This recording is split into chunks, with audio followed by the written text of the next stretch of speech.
ফেরিঘাটে আর্তনাদ। জীবনের মহাস্রোতে জীবিকার সাথে সংগ্রাম। এক সেকেন্ড কি সময় আছে আমার আমিকে নিয়ে একটু ভালো থাকি? জীবনের স্রোত যাকে গ্রাস করেছে, ঘুরতে ঘুরতে কখনো তলানিতে। এক ঘাটে সকাল আর এক ঘাটে সন্ধ্যা, এভাবেই কেটে যায় জীবনের সারা বেলা। এই সেই ফেরিঘাট, যেখানে বিলীন হলো ঈদের আনন্দ, মায়ের বুক চিরে শিশুর আর্তচিৎকার, স্রোত আর হাহাকারে মিলেমিশে একাকার।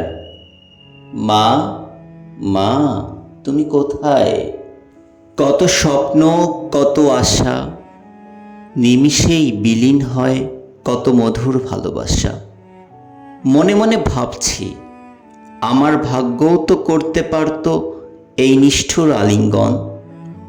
বেঁচে আছি এর চেয়ে কি বেশি হতে পারে কোনো উপঢৌকন?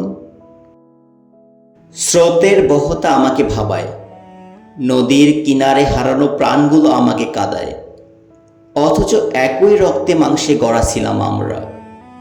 ওদেরও তো স্বপ্ন ছিল ভরা ভরা। হায়রে নিয়তি, ফেরি তুমি স্বপ্নকে পার করলে, তবে পরপারে। হেঁটে হেঁটে দেখছি সেই কিনারা, বাতাস বইছে, সেই করুণ সুর কানে বাজছে।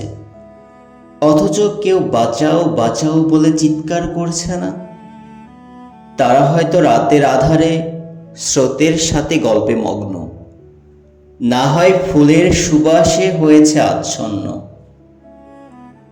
চাঁদের কণা আর নদীর জলরাশি একটু চিৎকার করে বললে কি কথা রাখবে? পৌঁছে দিও তাদের কাছে আমাদের আর্তনাদ, দোয়া ও ভালোবাসা। এর চেয়ে কিছু দেয়ার নাই আমাদের কাছে। কর্তৃপক্ষের কিছু করণীয় থাকলেও সেটা নিতান্তই দুর্ভাগ্য বলে চালিয়ে দেয়া যাবে, দায়মুক্তিও হবে। আবার হয়তো অন্য কোনো দিন, অন্য কোনো মায়ের বুক, অন্য কোনো ভাইয়ের স্বপ্ন, অন্য কোনো বোনের সংসার একটু অসাবধানতা ও নিয়ম ভাঙ্গার প্রতিযোগিতায় বিলীন হবে পদ্মায়, মেঘনায়, যমুনায়। কিছু বলার নাই, এটাই আমার দেশ। মূল্যবৃদ্ধির প্রতিযোগিতায় সবচেয়ে কম মূল্য আমাদের প্রাণের।